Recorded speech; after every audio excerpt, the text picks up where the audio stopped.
2025 has been one of the roughest years I've ever seen in the car world. Between the electric vehicle tax credits disappearing and these new tariff wars hitting every corner of the industry, it honestly feels like the whole market is about to flip upside down. And if you've been thinking, car brands don't just go out of business, well, this year might prove otherwise. Because in today's video, I'm breaking down 9 car brands that might not even exist by 2026. We're talking struggling electric vehicle startups, legacy automakers on life support, and even a few luxury badges that are shockingly close to the edge. And at the very end, I'll reveal the company that managed to lose $4.5 billion in 2024 alone, a number so big it almost doesn't feel real. Now, before we dive in, just know this list isn't starting with some unknown startup. The very first brand was supposed to be a major luxury contender, but instead, it became one of the biggest disappointments in the industry.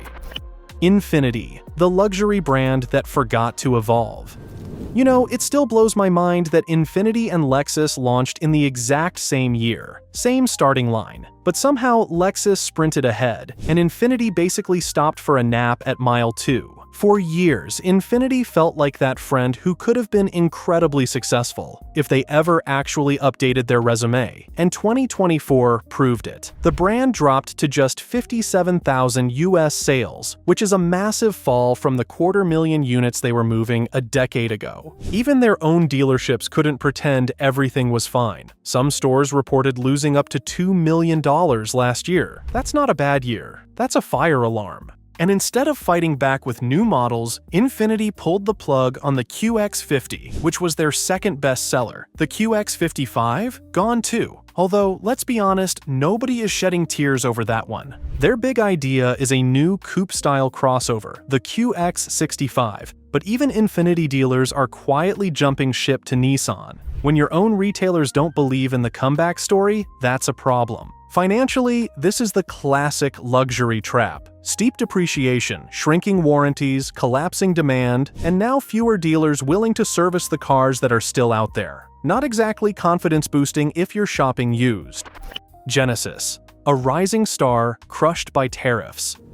This one actually hurts, because Genesis was the kid on the playground who came out of nowhere and suddenly started outperforming BMW at their own game. Clean designs, gorgeous interiors, smoother rides, and all at a price that made German luxury look overpriced. But then the tariffs hit. And just like that, Genesis went from smart buy to wait. Why is this now the same price as a Benz? Here's the problem. Most Genesis models are built in South Korea, and with a 25% tariff slapped on Korean-built cars, their entire US lineup just got shoved into a higher tax bracket. The brand that used to win customers by being the better deal is now being forced to sit at the same lunch table as Mercedes and BMW, with none of the decades of reputation to back it up. And even though Genesis has had some reliability quirks, yes, I'm talking about you, electrical gremlins, buyers were willing to overlook that when the price was right. But now? When financing a Genesis suddenly feels like financing a German luxury badge? Yeah, people start rethinking those loan applications real quick. Tariffs don't just raise sticker prices. They jack up monthly payments, insurance brackets, and long-term depreciation. All the stuff older buyers worry about most. And sadly, Genesis doesn't have enough US manufacturing to dodge the financial body blow.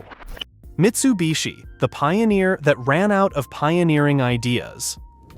Here's a fun bit of car history most people forget. Mitsubishi was the first company to mass-produce an electric vehicle. Long before Tesla was a household name, Mitsubishi was out here experimenting, innovating, pushing boundaries. And now? Some of their dealerships can't even move 20 cars a month. It's honestly painful to watch. Mitsubishi used to be the brand that surprised everyone. The Evo, the original Montero, these were icons. But somewhere along the way, the innovation tank just ran dry. The lineup got stale, the technology fell behind, and the cars became the automotive equivalent of a flip phone. Reliable enough, but nobody's excited to buy one. Dealers are feeling the pain the most. A recent report said some Mitsubishi stores were losing $750,000 every month. That's not a tough quarter. That's a slow-motion collapse. And with no competitive models to bring people back into the showrooms, things are only getting worse. This is where the financial side really hits. When a brand falls out of relevance, resale values tank, warranties get pricier, and even insurance companies start giving the side eye. Mitsubishi just isn't competing anymore, and buyers can feel it. Maserati, luxury badge, Chrysler parts.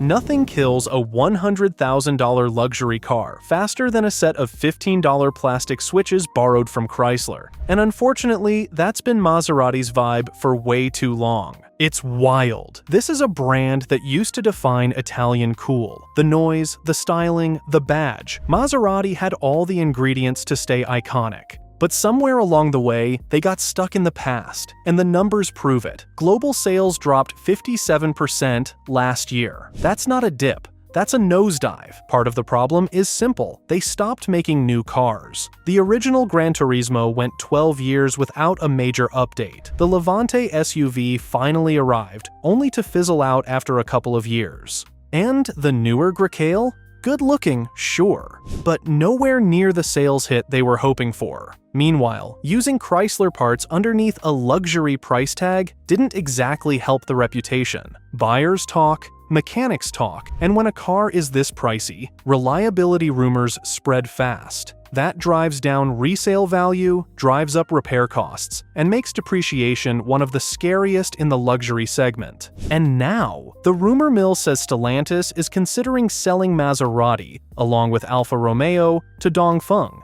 When a parent company starts evaluating how much they can get for you, that's never a good sign. Chrysler, a 100-year icon with nothing left in the tank. Chrysler is one of those brands everyone assumes will always be around, mostly because it's been around for over a century. But even a 100-year-old name doesn't get a free pass when the entire industry shifts to EVs. And here's the wild part. They promised an electric vehicle for 2025, and now it's delayed to 2027. In car years, that's basically a decade. You can't show up late to the EV party when the buffet is already closing. The numbers tell the rest of the story. Chrysler used to move over 315,000 vehicles back in 2015. Fast forward to 2024 and they're down to just 124,000 sales. And honestly, if it weren't for the Pacifica, which is still the best minivan on the market, Chrysler would already be a museum exhibit. But the real problem is the lineup. It's aging, shrinking, and missing the one thing that keeps brands alive right now. Electrified models with incentives. No hybrids, no EVs. Nothing to pull in those buyers looking for tax credits, lower fuel costs, or modern tech. That leaves Chrysler relying on a single model in a world that has moved on to SUVs, crossovers, and battery power. And for older drivers who care about warranties, financing rates, and long-term reliability, this just isn't a brand that inspires confidence anymore. Lincoln, the luxury brand nobody remembers exists. Here's a strange reality most people don't notice. Lincoln used to be America's answer to Lexus. Big, comfortable cruisers, smooth V6 engines, that iconic presidential badge. It had real presence.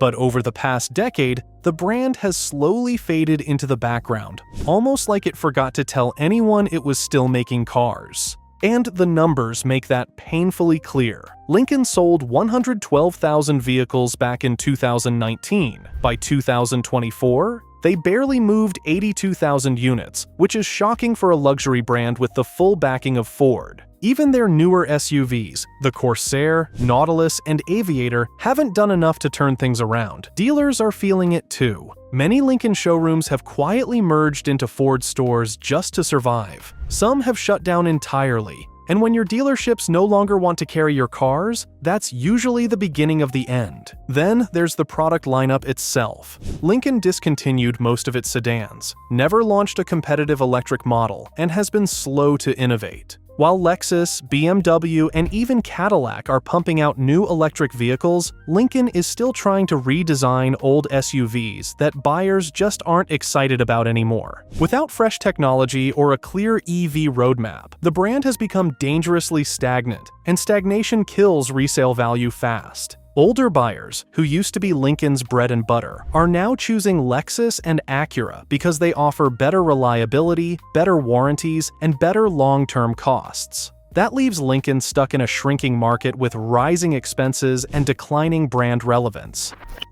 Mini, the mini car with a massive problem.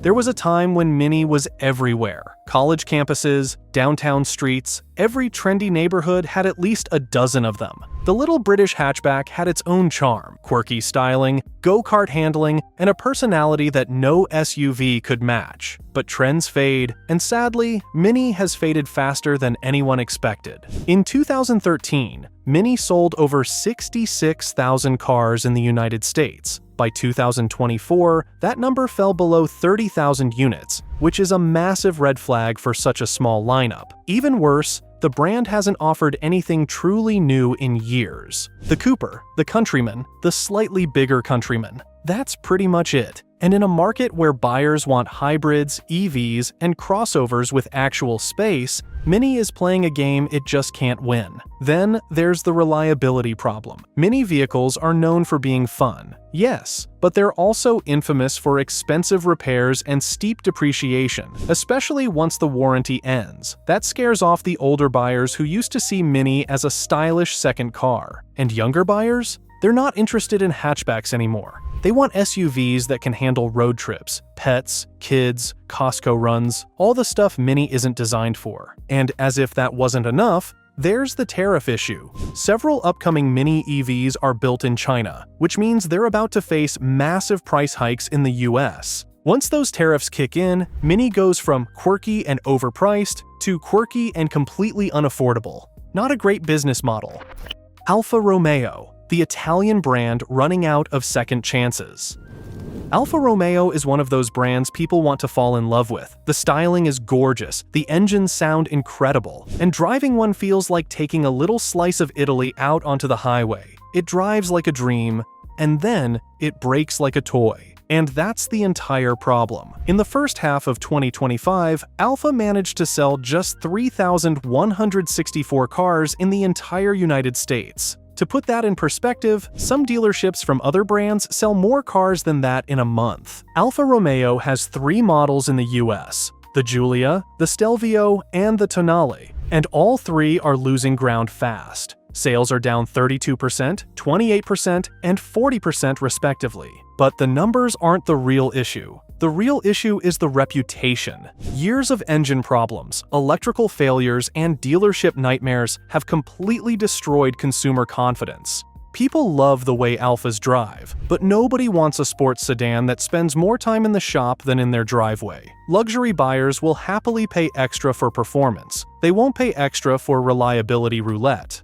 And when you mix that with Italian repair costs, yeah, that's a horror story no extended warranty wants to touch. For older buyers looking for peace of mind or predictable ownership costs, Alfa is a financial landmine. Depreciation is brutal. Maintenance is unpredictable, and parts availability is only getting worse as the brand's US footprint shrinks. At this rate, 2026 may be the last year Alfa even has a presence in America. Enthusiasts will miss the passion, sure, but most owners definitely won't miss the repair bills. Jaguar, the brand that announced its own funeral. Jaguar didn't just hint that things were bad. They literally announced they wouldn't build any new cars in 2025. When a car company publicly admits, yeah, we're taking the whole year off, that's not a strategy, that's a eulogy. And honestly, the numbers explain why. Jaguar went from selling 180,000 vehicles in 2018 to just 66,000 in 2024, and 2025 is shaping up to be even worse. Sedans? Gone? Crossovers? Discontinued? Sports cars? Axed. The only thing left is the F-Pace, and even that isn't enough to carry an entire brand. Jaguar's big comeback plan is a full EV transition. 3 all-electric models were supposed to arrive this year, then got pushed to 2026, and now nobody's sure if they'll ever materialize. Meanwhile, customer confidence is tanking, especially after those controversial woke ads that turned their own core buyers against them. It's hard to reinvent your brand when the people who still care about you are rolling their eyes. And here's where the real financial pain kicks in. When a luxury brand signals collapse, used values fall fast. Resale tanks, warranties get pricier, Parts availability becomes a nightmare. Jaguar owners are quietly backing away before the music stops, and honestly, who can blame them? If 2025 was rough, 2026 is shaping up to be the year everything finally breaks wide open. Some of these brands are already hanging by a thread, and with tariffs, fading sales, and soaring losses, the next 12 months could decide who survives and who disappears for good. For car buyers, that makes every decision riskier. A brand that looks fine today might not even exist by the time you're ready for your next service appointment. That's why choosing something stable, reliable, and financially sound matters more now than ever.